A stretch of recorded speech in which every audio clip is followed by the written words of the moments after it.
gentlemen. And how's everybody this beautiful day? Isn't it beautiful? Okay, we're just about to start. Even though we're still 15 minutes early, you guys like to start early, don't you? Okay.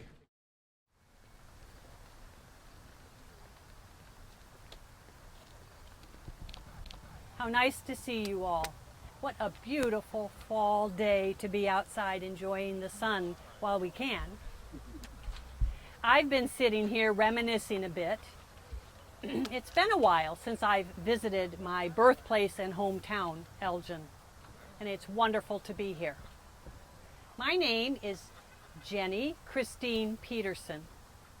Although I am a renowned artist, world traveler, and patron of the arts, I come from very humble beginnings. I was born, as I said, here in Elgin, Illinois, on November 28, 1876, to Julius and Kate Peterson. Father was a watchmaker at the watch factory, and mother was a homemaker. We resided at 34 North Gifford Street, a comfortable but small and unassuming home. Now, in my early years, my parents and teachers recognized my artistic ability and urged me to take art classes that were offered in the Elgin Public Schools, which I did. But it was in 1893, yes, 1893, the summer before my senior year at Elgin High School, that changed my life forever. That was the year of the World Columbian Exposition. Have you heard of that fair? Yes, on the south side of Chicago. Well, the Pratt Institute of Brooklyn, New York was there offering free aptitude tests. My art test results indicated that I had sufficient ability to be encouraged to study art and to go to Pratt. Well, that was a wonderful idea. However, our family had no money for me to go to school. I would not let that deter me, however. I worked hard, saved money, and borrowed from family and friends until I had scraped together $300, enough to attend Pratt in the fall of 1895. Life at school was difficult financially, but I didn't mind because I was so happy to be there. I supported myself by painting and by selling paintings, and also by giving art lessons. Finally, in 1901, I graduated with a formal art education under my belt, well prepared to teach. My first teaching position was in the Brooklyn Public School District as drawing supervisor. I stayed there for a short time and then took another job in Elmira, New York, in their public school systems. They had a better paying job there for me. However, the provincial lifestyle there was not to my liking. I stayed just a few years and then applied for a position in the Boston public schools. Now, I was not a European trained artist, which the Boston schools required. I would not let that deter me. I convinced the director to hire me with the promise that I would go to Europe and take classes the following summer. But that trip to Europe would be delayed as I was offered another position at the prestigious Maryland Institute School of Art and Design. I went there to teach. Finally, in 1907, I sailed to Europe. I visited the continental artist colonies there, and studied there, which was wonderful. Europe was so much more tolerant of women artists than the United States. It was a wonderful time, so wonderful that I decided I wanted to stay longer than just the summer. So I resigned my position from Maryland Institute so I could stay.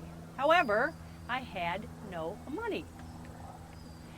Alexander Hudnut, a financier, who would become later a good friend and a financial supporter of me throughout much of my career, provided the funding for me. It was wonderful. I traveled and studied. In Paris, I visited Gertrude Stein's Saturday evening salons where I rubbed elbows with Rousseau, Matisse, Braque, Picasso. It was a wonderful time. 1908, that was also an important year for me. At that point in time, I had studied with several excellent art teachers. I was preparing to work with the famous Spanish artist Soraya, and I was preparing my first major exhibit in Boston, to be held in Boston. It was at that point in time that I determined I needed to maintain a professional image. So I changed my first name. From that point on, I would be known as Jane rather than Jenny. 1910, oh yes, that was the year I traveled alone to Algiers and Egypt to paint. Now I was earning an income at this time, but it was meager. I traveled mostly by second or third class to save money, unless I was going into the remote areas, which I did. Then I traveled by donkey. Can you imagine carrying all your art supplies on a donkey or an oxen? It was a wonderful trip. I met Mrs. Theodore Shaw there. She was from Chicago. We became friends. Mrs. Shaw admired my work and insisted that I visit her upon returning to the United States. It just so happened that her father was on the board of the Art Institute of Chicago. Now he arranged an exhibit for me. In December of 1910, I held a one-woman show at the Art Institute featuring 87 of my paintings. That was the same year, yes, the same year that I met Mr. Louis Comfort Tiffany. Perhaps you know that name. Mr. Tiffany invited me to his estate where I painted his wonderful gardens. In 1913, I joined the faculty at the Art Students League in New York as watercolor instructor. While there, I continued to paint and hold exhibitions. Alexander Hudnut, the person I mentioned earlier, introduced me to my husband, Moritz Bernard Philippe. Now, Bernard was 25 years my senior. He was a wealthy, prominent corporate lawyer in New York.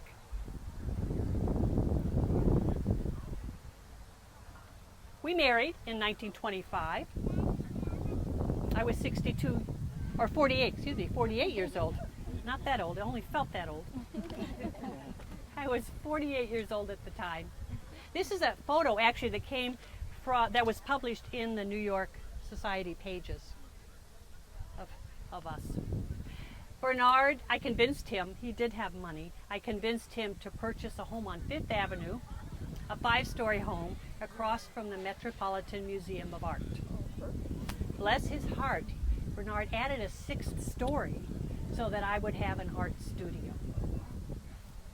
During our marriage, I focused on painting flowers. Our summer home in Ipswich, Massachusetts was the perfect place for huge gardens of zinnias and petunias and peonies. And these were flowers that were predominant in much of my work during that time. I so loved painting my flower portraits, as I called them, and painting flowers would become my major focus from that point until the end of my career. Bernard died in 1929, leaving me a very wealthy woman. I spent my time after his death traveling. I went back to Europe. I continued painting, and I visited our many homes in the States. 1939, oh yes, 1939, I married for a second time Mr. James McCarthy. He was a physician actually from New Haven and quite well known. Unfortunately, we were not compatible. We separated in less than a year after our marriage and divorced later. During these later years, in my 60s, I received several recognitions. At the age of 62 in 1938, I was named the most outstanding individual of the year by the American Historical Society. This was a prominent award, for at the time I was only the second woman to receive that honor.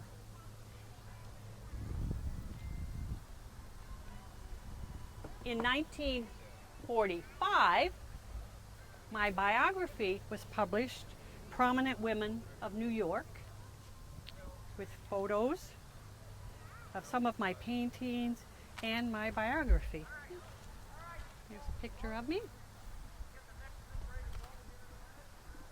In 1946, I authored the book Flower Painting, an illustrated instructional booklet. I continued painting throughout my later years until arthritis in my hands prevented me from doing so.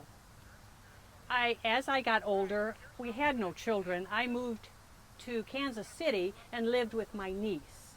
I died there on August 14th, 1965. I don't believe I ever would have guessed that my life would have the success it had. I think it was determination, a strong will, and hard work that made me successful. But then perhaps ability may have played into it also. Thank you so much for your kind attention. I hope you have a wonderful rest of your trip. All right, Andrew's group. Prior to World War I, infant mortality was very high, and that relates to lack of understanding of disease and what caused death.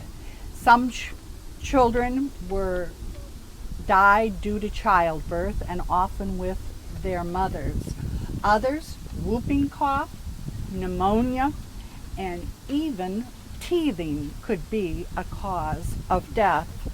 Other disease that are very uncommon today, but spinal meningitis, convulsions, pneumonia. And all of those we know are treatable today. There were also accidental deaths, concussions, unsupervised play in grain bins. When's the last time you played in a grain bin or fallen into a silo? And often, if there were several children in the same family, they might be buried together. You might not be aware of the fact that the first hospital built to handle health problems for people in Elgin was Sherman Hospital at Channing and North Street. Mr. Sherman gave a home there and did it in response to an activity the Women's Club were working on, of providing a variety of services to people in Elgin. Now, City Council voted against having that hospital located there, but the Mayor Lovell, he voted for it, and the council could not override his veto. One of the reasons the council members voted against it is that lack of understanding how disease got passed, and hospitals often had the name of pest house for hospitals, and they wanted their hospitals out of town. Mr. Lovell's wife was co-chair of the committee working for the hospital. He knew where he needed to put his vote.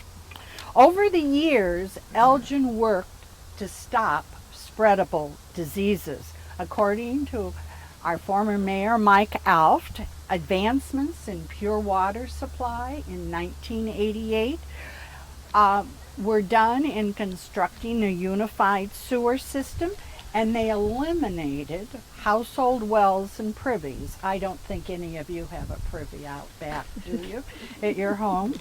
We're fortunate to live today in a time of inoculations and vaccinations, antibiotics, and miracle drugs. The only problem is that some people have gotten complacent in realizing that we have eradicated some diseases due to our medical advances, and so they're not inoculating their young children. And we're seeing now some children having measles and chicken pox and even polio. Michael, who's part of the Elgin History Club, is going to walk on up to about where you passed the start of this particular section. And he's heading up to a monument that had a little lamb on top of it. Be on the lookout for monuments with little lambs. That generally indicates short life. May you enjoy your lovely day here at Bluff City Cemetery. Well, it appears class is in session one more time. In April of 1823, I was born in Jamestown, New York, and my name is Lydia Keyes Becker. As a young girl, I always wanted to become a teacher. And my father was a farmer and a pioneer, and we ventured out west, staying here and calling Elgin our home. And our first home was near the intersection of Hill and Park Street on the east side of town. Are any of you familiar with that area? Mm-hmm. Wonderful.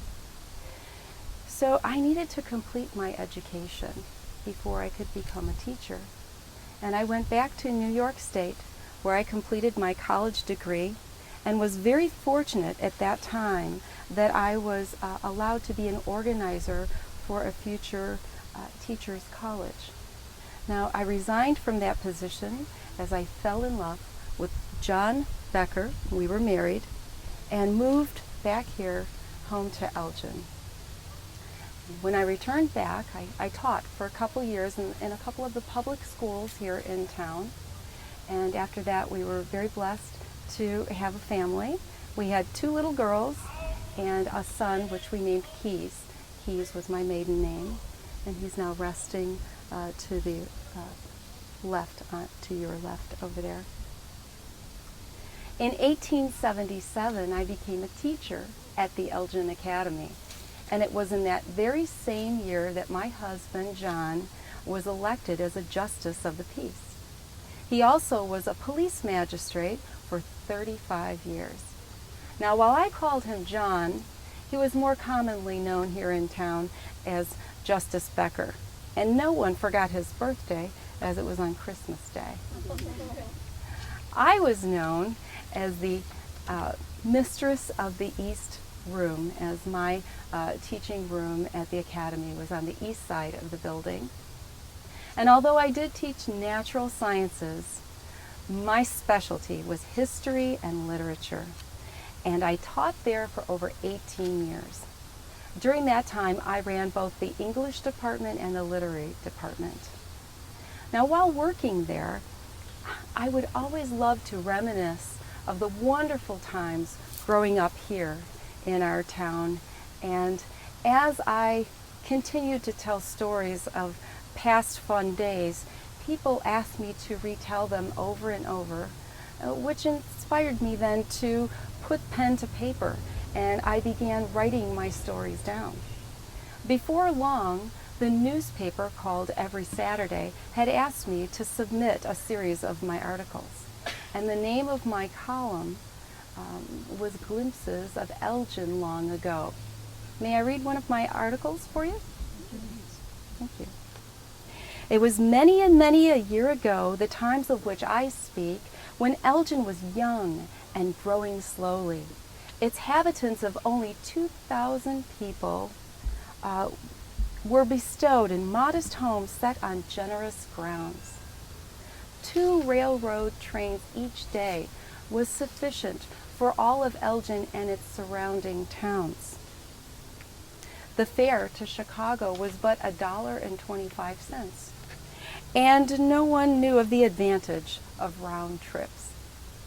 One bridge spanned the Fox for many years, and the streets knew no commissioners.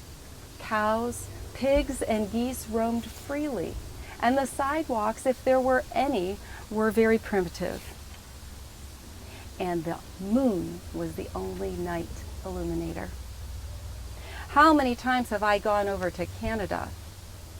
That's what we referred to as the west side of Elgin. Wandered down near where Walnut Avenue is and strolled back along the Fox to see the beautiful pictures.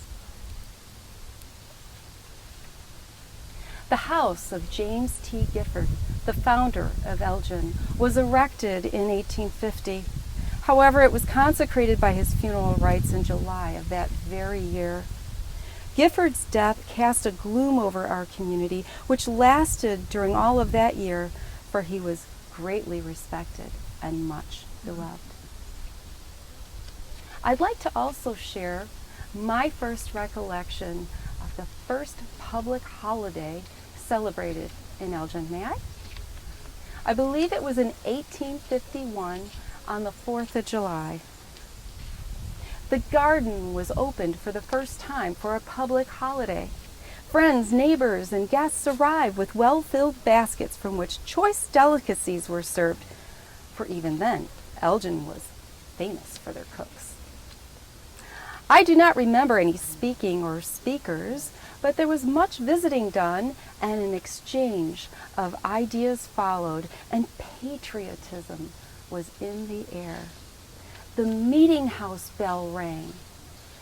The bells from the brick school building rang.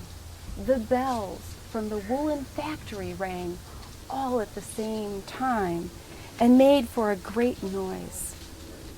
There were no flags, there were no cannons, there were few firecrackers, but everyone wore a badge and carried red, white, and blue flowers from their garden. And although at first things were stiff, that was before dinner. After that, constraints had flown away and everyone was pleased and very happy. As I remember at that first gathering, the Giffords, the Lovitts, McClures, the Shermans, the Raymonds, the Teffs, and many others of eminent pioneers of Elgin were very present and participating on that special day. And finally, one last story to celebrate our youth. The beams of the low western sun fell mainly upon the young fold, who lingered far into the gleaming, wandered mid the leafy shadows, or along the broad walks where flowers, heavy with sleep and dew, hung over the way, or testing the pleasures of the great swings. You know of the great swings, sir?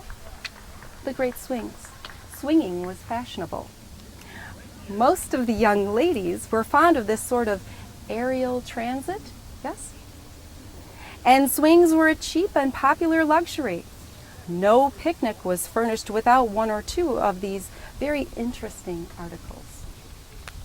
Another favorite pastime of the young folks, usually, for they alone were the only ones with much leisure time, was serenades. Happily sweet voices are not to climb or station, not yet to cultivation, and Elgin had her share of musical men and maidens, as witnessed in the churches of Elgin at that time. A guitar and a half-dozen youths with a leader was enough to wake a good many tired sleepers sometimes, who mildly wished that foolish midnight singers were farther away, but made no further protest, while the young person thus complimented, acknowledged, and was flattered by it. In 1895, I retired my position from the Elgin Academy. However, I was associated for years following that. I returned as guest speaker and lecturer, and I was very, very honored to participate in its Golden Jubilee, so the first 50 years of the Elgin Academy. And I wrote a book called A History of the Elgin Academy. Now, before you leave, I have one thing to share with you, and if you see on my stone, which is in the middle of between my husband and son, it says, "'Tis morning and the days are long." Today is a good day. Today will be the day that one day you reminisce on as being the good old days. So enjoy your day. Thank you for being here.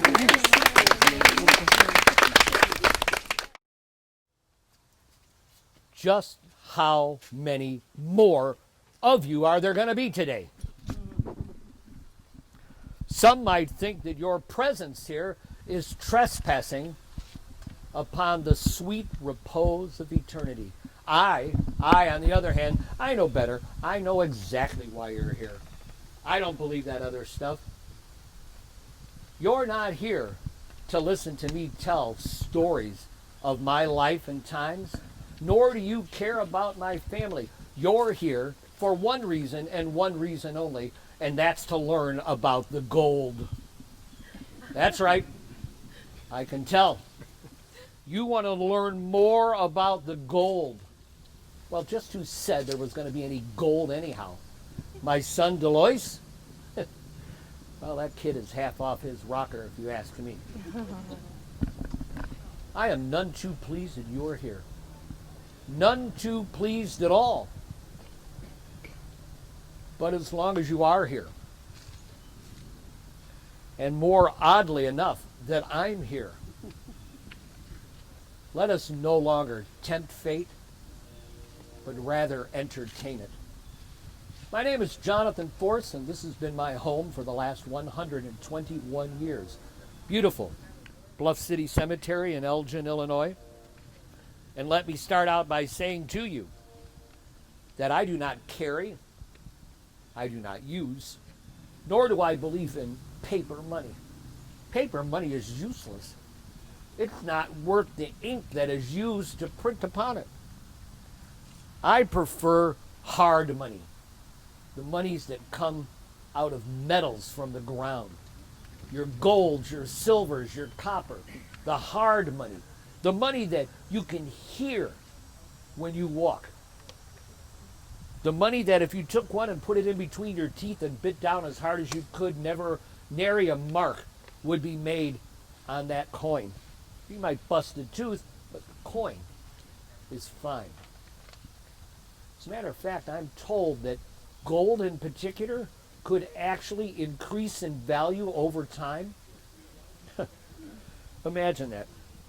I was told that by the turn of the century, 1900 that is, gold could be as worth as, are you ready for this? $20 an ounce. I find that remarkable. Paper money doesn't do anything like that at all. You can take that to the bank. Oh, banks. Don't get me going on banks. Banks are nothing more than glorious edifices of debauchery and legalized thievery. I don't do banks. Now, as I look out over you, I see your faces. And you almost had me convinced that maybe you give a damn about me. That maybe you honestly care about me. And to that end, let me suggest to you a few things you may not know. I was born on the 18th day of October in the year of 1818. I arrived here from upstate New York, a man in my mid-20s, unmarried and very skilled in carpentry and in mechanics. So much so that I found it very easy to get a job here with the Hadlocks. And they were a farming machinery implement division, so to speak, here in Elgin. It was very lucrative. I made a fair share of money there. Now this might be where you would want to take some notes. I see you're ready. In the fall of 1848, I purchased a parcel of land that ran along Gifford Street from Division to Chicago, and it was there that I built a one-story home at what would now be considered 392 East Chicago. It was also at that time that I met and married my first wife, Louisa Way. Louisa and I went on to have 6 children of our own. The oldest, Albert, he was born in 1850, and like many young men of his time, decided that his efforts could be used to fight the Civil War, so off he went. It was on September the 18th in 1865 that Albert passed away. Now you would think that it would have been from war wounds, but no. While in Cairo, Illinois, he contracted a serious illness and disease, the ones that were running so rampant at that time period, in particular during the war effort. And he passed away. We brought him back up to Elgin, and we buried him at Channing Street Cemetery. Some of you may know that as Old Sem. I never did get a chance to say goodbye to my son Albert. I hope you're taking notes, folks. As we move along to that same year that Albert passed away, 1865, I purchased a 40-acre parcel of land from Mrs. Theopolis Renwick in the tidy sum of $1,200. And that 40-acre parcel of land was in between Park Street to the north, North Liberty to the west, the Lord's property to the east, and Linden Street to the south. It was there that I engaged in the full-time growing of apples. I planted many orchards of apples and of cherries. Also, I built many greenhouses and grew strawberries and raspberries. Once again, I made a great deal of money doing that. But as the town of Elgin started to expand, I found it even more profitable to begin partitioning off sections of my land. So I sold parts of my land in 1871 and again in 1881, and I have to tell you, I made a great deal of money doing that. My family did it one last time in 1892. It was during this time that my wife Louise and I divorced, and I eventually remarried a woman by the name of Phoebe. I think that's when the problems in the family began. You see, Phoebe and my children, well, they didn't see eye to eye at all. As a matter of fact, my son Delois and her, well, they were at constant odds with one another. So much so that in the late September of 1888, I contracted a very serious stomach condition. Fearing that my time was soon to end, I asked my wife Phoebe if she wouldn't mind getting a hold of Delois and having them come over so that we could talk one last time. Father to son, son to father. On the 3rd day of October, in the year of 1888, I quietly passed away, never having had the opportunity to speak with my son Delois. Come to find out that Phoebe never delivered my request. Delois never even knew I was sick. Well, if that wasn't enough, Phoebe told Delois, do not, under any circumstances, attend your father's funeral. You're not welcome there. Delois was going to have none of that tomfoolery. He went down to the undertaker, climbed on top of the hearse, rode it all the way to the cemetery, brandishing a .44 pistol, daring anybody to stop him. That's my boy, Delois. In the days that followed my passing, strangely enough, my wife Phoebe and Louisa both claimed to be my widows. Wonder what that's all about. It really started the gossiping going in town. You see, the story of my fortunes being buried, they've been in the family forever. As a matter of fact, I'm told that in 1987, there was a newspaper article written on an interview of my great-grandson, Delois. He lived in Santa Barbara, California at the time, and he was quoted as saying something like, I know it's there. I know it's there. I know enough to feel it.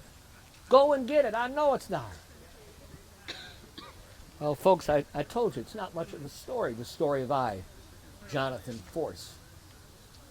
As I see we have another group patiently waiting, it must be time for you to go, thank God.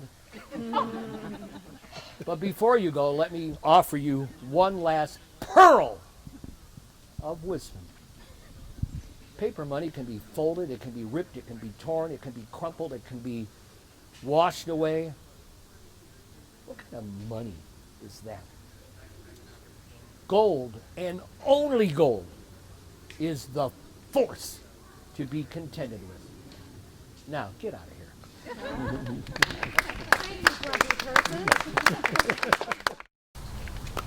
Welcome to Shalis. Shalis, where quality and service are not empty, meaningless words. I am August Scheele. It's true that I was born in Hanover, which is now a part of Germany, but for most of my life I've been an American, a citizen of Elgin. I actually left my native land as a young boy, 13 years old, all alone, and came to New York. After a short period of time in New York, I came here, and I made Elgin my home. And here I attended school and got an education, and I acquired the name Gus instead of August, which doesn't sound very boy-like. I began my career here almost from the beginning in the grocery business. Although I was a partner in my first business at the age of 25, I subsequently became the sole proprietor, and I've been a sole proprietor for over 50 years now. I came here in 1878, and at the time I was not the first person from Hanover to come to Elgin. In fact, people from Hanover had been coming to Elgin for over 30 years to build businesses and lives before I arrived. But when I came here and I arrived in Elgin, they gave me help and support. And that's what we did. That's what immigrants did. They helped and supported the new immigrants. And they did that for me. After I finished my education, I got a job as a clerk in a general store. It wasn't what I wanted to do. I wanted my own business. But it was a start. And so when the opportunity came up to become a partner, I bought in. It was a basement store, down underneath the W.D. Ackerman Company. Small, not very visible, but it was a beginning. And from that beginning, I did something that I have done every single day. And that is, I opened a store myself. And as I turned the key in the lock and opened the door, I entered not as the proprietor, but I entered as a customer. So that way, every day I could see my business through the eyes of my customer. We did very well and had an opportunity a few years later, just before 1900, to take the space of the Ackerman Company, which had vacated. So we moved upstairs, became more visible, and business did well. So well that by 1902, we were able to build our own building. And we built our own building at the corner of Division, Douglas and Highland on the northwest corner.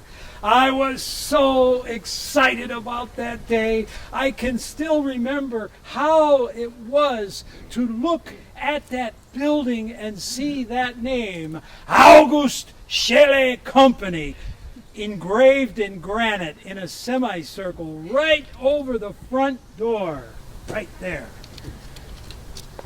We had 20,000 square feet. 20,000 square feet.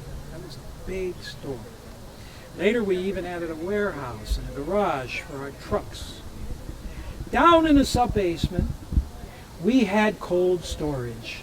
Cold storage adequate that we could handle several train car loads of potatoes and apples, keeping them there perfectly preserved throughout the entire winter and into the next spring, so that our customers could have fresh fruits and vegetables all year long. And then, the next fall at harvest time, more train cars full of fresh fruits and vegetables back in the cold storage. So that was our business model. In the beginning, our customers would come to the store almost daily. Does anybody have any idea why customers would come to the store every day? No refrigerator. Exactly. They did not have refrigeration in their homes, and we did. So the customers would come in, they would know what they wanted, they would walk up to the clerk at the counter, the grocery would be behind the counter, the clerk would take the groceries off the shelves and into the sack they would go. We had charge accounts for almost all of our customers. And we knew most of the family members by name, including the children, who would sometimes come in, not unusual, for them to say, we would like to have some penny candy and just put it on my parents' account. Well, it was not unusual for the parents, when they saw those charges, to say, please, stop that. Don't do that anymore. And so we wouldn't. Now, when the telephone came in, it changed our business dramatically. When people began getting telephones in their homes, they were able, instead of coming into the store every day, to simply pick up the telephone. And they would ask the operator to connect them with Private Exchange 1760, in which case they would be able to connect with any one of our 12 departments, each of which had telephones, place their orders, and arrange to have us deliver the groceries right to their home. In the beginning, we delivered by horse and wagon. And then, as times changed, we acquired motorized trucks. In fact, 3 of my sons who started in the business started as delivery men. By the 1920s, when our business was at its peak, we had 10 motorized trucks, each one of them making 6 departures from the store each day to deliver groceries. Our business was successful based on 2 guiding principles. The first guiding principle was our excellent business standards and our excellent requirements for cleanliness and sanitation. But the most important part of our business was good employees, to make sure that those good standards persisted. So you might expect that I, as a business owner, would always be on the lookout for potential new employees. And I kind of think I see maybe a few in the crowd here. You, miss, would you be willing to submit to an interview to answer a few simple questions to see how you would qualify? Well, come on up here. Well, the first thing I want to talk to you about is what we'd expect of you. All right? Number 1, we would expect you to arrive promptly on time as guided by your Elgin watch and be at work at your appointed time. Would you be willing to do that? All right. Number 2, we'd like to know that you'd be willing to wear this nice, crisp, white apron as evidence of what everybody in our store does. That too? All right. And then a very important thing. We would make sure that you would attend, before the store opens every day, our staff meeting. Here's the purpose of our staff meeting. Number 1 is to let you know, as an employee, what you're going to be responsible to tell the customers as they come in. For example, this week, we are having a special on sirloin steak, 27 cents a pound, all week long. We'd like to ask you to remind the customers that you encounter about that special. All right? Okay. Now, there's another thing that we do at our meetings, and that is we recognize those people who have helped us in our success. So, I would like to announce that this is Walter, our butcher's 10th year anniversary. Congratulate Walter for being a butcher in our store for 10 years. One more question for you, miss, and that is, if Mrs. Smith comes in with a sack of potatoes that she bought 2 months ago and complains that they're starting to grow eyes, would you be willing to say, Mrs. Smith, whatever you want? If you would like a refund of your purchase price, we will give it to you. But if you want brand new potatoes, we'll give it to you as well. Would you be willing? Okay. You did very well, and I think we'll be offering you a position. Thank you very much. Now, I don't consider myself to be anything special just a fellow that did very well and has been lucky to be successful in business. And when I think back about the simple things that I've lived by, one of those things is a rule that I learned when I was very young. And I'd like to share two of those rules with you. One of those rules is help other people. When I came to Elgin as a young boy, and I was received warmly by my fellow immigrants, when they gave me a place to live, and they gave me an education, and they gave me meaningful work to do, they gave me the start that enabled me to be successful. I don't think I could have done it without them. And the second thing I would like to ask you to do is this. If you are an employer, and you're a business person, and you have customers, or if you're a person who works for a company and you have a boss, and you report, or you're a parent or a child, what I'd like to ask you to do is every day, when you turn the key in that lock of this new day, try to see this day through the eyes of the other people in that day. So thank you very much for coming by. Thank you. We're going to add this night as you go by. Hello and welcome. My name is Caroline Chamberlain. Although I wasn't born in Elgin, I spent nearly 20 years in this fine city. I was born in Belfast, Maine, 1828, to Mr. and Mrs. George Buckmore. I spent my childhood in Belfast, being educated at a convent school and engrossed in literature and art. While still in Belfast, I met and eventually married James Hopkins Chamberlain. After our marriage, we moved to Ellsworth, Maine, and George and I became the proud parents of two lovely daughters. After the girls married, one moved to Elgin, the other moved to Boston. And after James's death in 1883, I moved to Elgin to live with my daughter Celeste at 470 Douglas Avenue. Celeste was married to Daniel Chamberlain. Isn't that interesting that her husband's last name was also Chamberlain? Well, to avoid confusion, I took on the New England custom of using Madam Chamberlain in lieu of Mrs. Daniel was the owner of the big Boston clothing store. His winning personality and excellent business sense helped make his establishment one of the finest clothing emporiums in Elgin. Even as a child, I enjoyed literature and art, and my daughter Celeste also shared this same interest. And we made 3 trips abroad, my latest trip being at 75 years of age. When I wasn't traveling, I enjoyed china painting and wood carving. After returning from my travels, it occurred to me that there were several other ladies in the community that also enjoyed traveling or were interested in expanding their literary or geographical knowledge.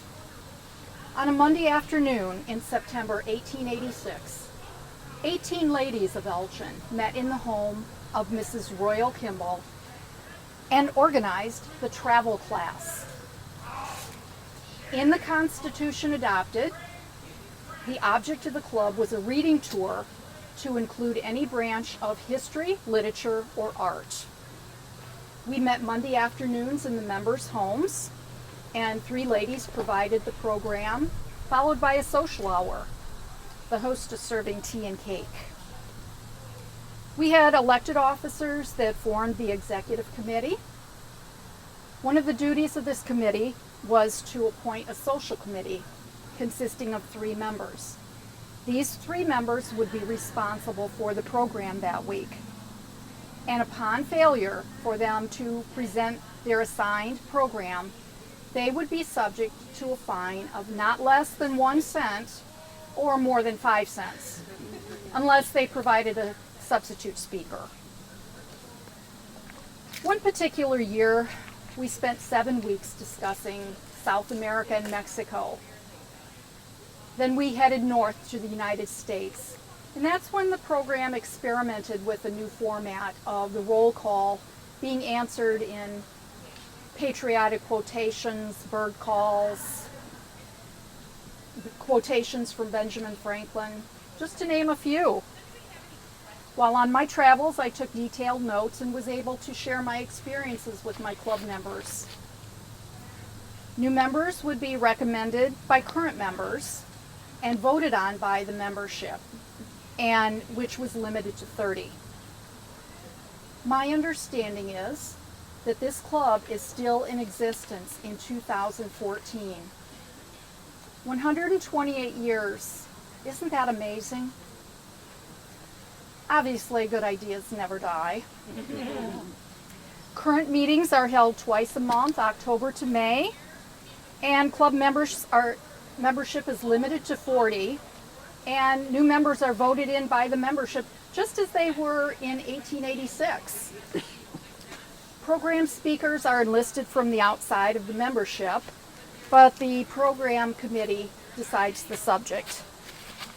I was one of the first members of the Elgin Women's Club and a prominent member of the Brownie Perry Literary Circle. New Year's Day, 1907. I was suddenly taken by acute indigestion, and later uremic poisoning set in.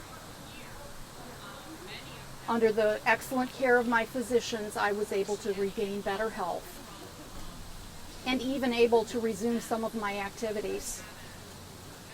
While out on a drive in May, I caught cold, and through this exposure, once again, my old trouble of uremia set in. For several weeks, physicians, nurses, my daughter Celeste were constantly at my bedside. On the morning of May 24th, 1907, my physician knew that before the day ended, I would die. And indeed I did. I enjoyed my time in Elgin and my participation in the travel class. I hope you also have the opportunity to reap the benefits of a social club. I certainly enjoyed our visit today. Thank you for coming.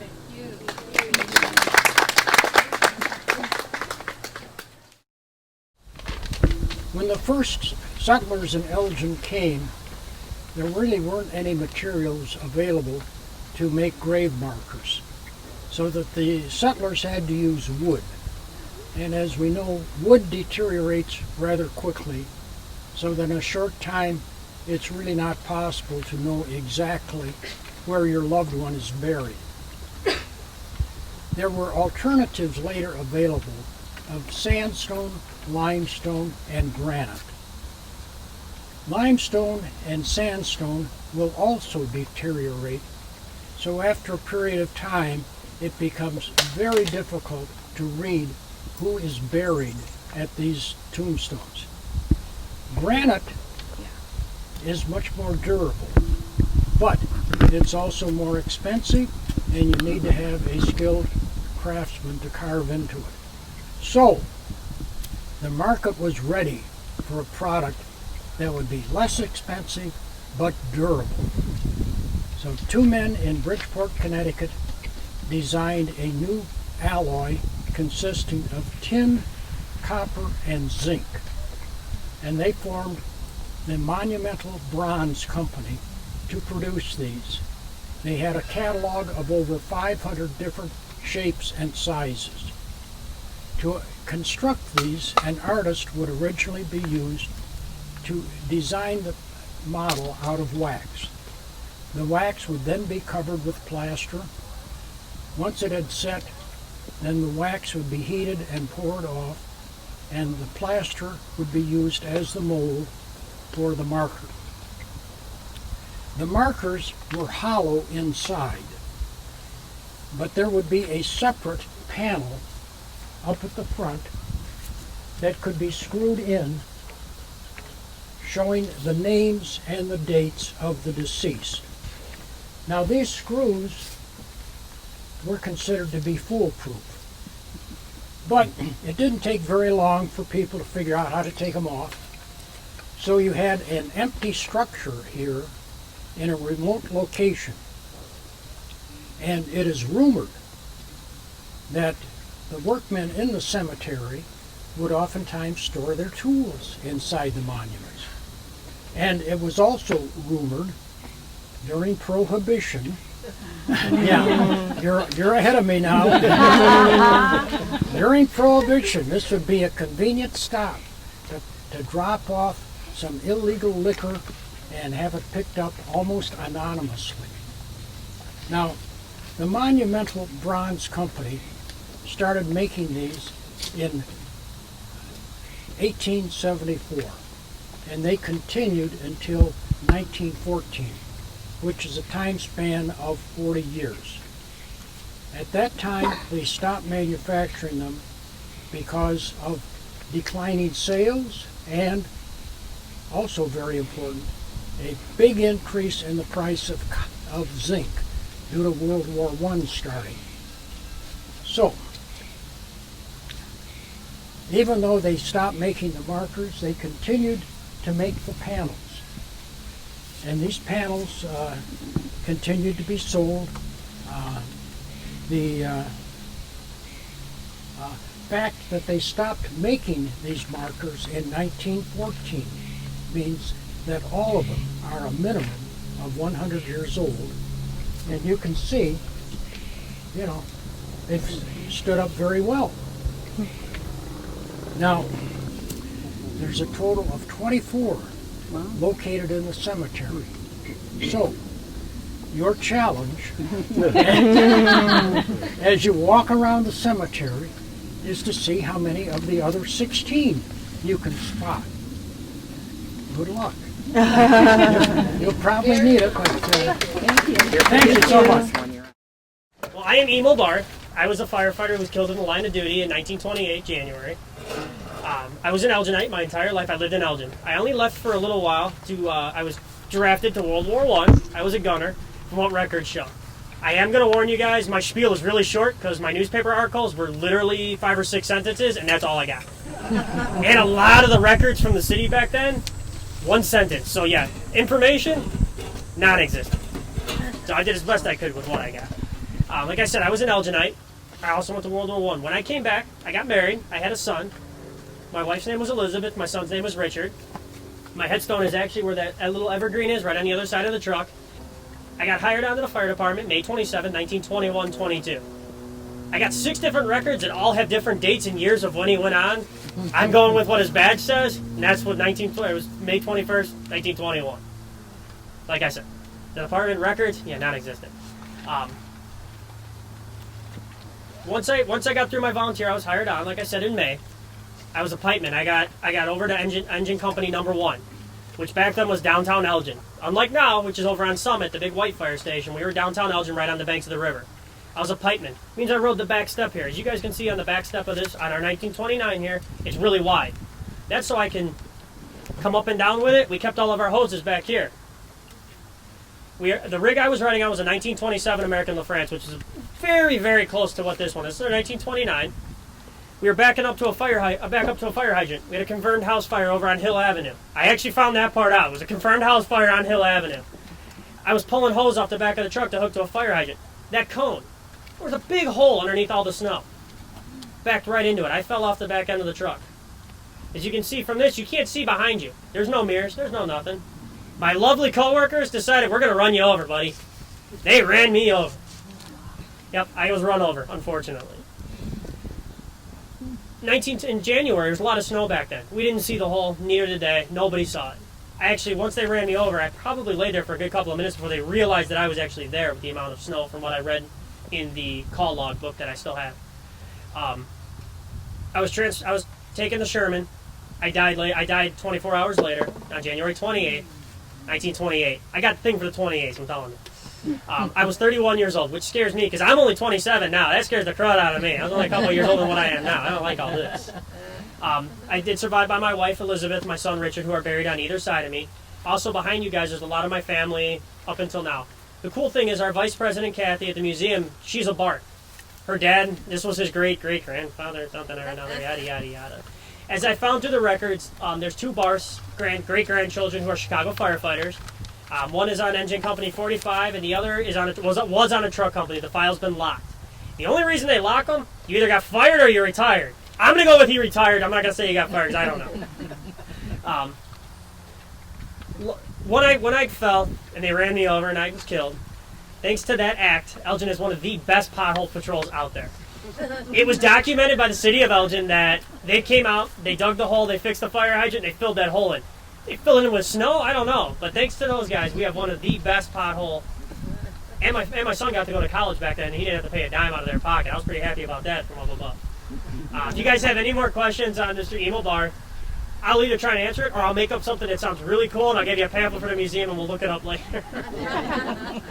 If you have any questions on the engine, please ask me or Mr. Dale behind you in the green shirt back there. And other than that, that's really all that I have. So, thank you. In ancient times, when a person died, mourners would drape themselves in black to hide from the spirit of the dead. They would light torches, believing that the spirits were lurking there in the darkness. And they would chant to frighten the spirits away. Today, mourners still wear black. The torches have become candles, and the chanting has become music. Music to soothe the soul, to calm the aching heart, and to ease the pain of loss. Many of the funeral hymns we hear today date back centuries in time. One such hymn, still used today and recognized by most, dates back to 1776. Reverend Augustus M. Toplady was traveling on foot near Burlington Combe in the Mendip Hills of England when a terrible storm came upon him. The only refuge he could find was in a rock formation on the side of the road. He hid out there until the storm subsided. This experience, and possibly the words from the book of Psalms, chapter 94, verse 22, "The Lord is my defense, and my God is the rock of my refuge," inspired him to pen the words to this hymn. In 1830, Dr. Thomas Hastings put Reverend Toplady's words to music. After almost 200 years, this hymn is still sung at funerals. We invite you to join us as we sing Rock of Ages. Rock of Ages, cleft for me, let me hide myself in thee. Let the water and the blood from thy wounded side which flowed be of sin the double cure.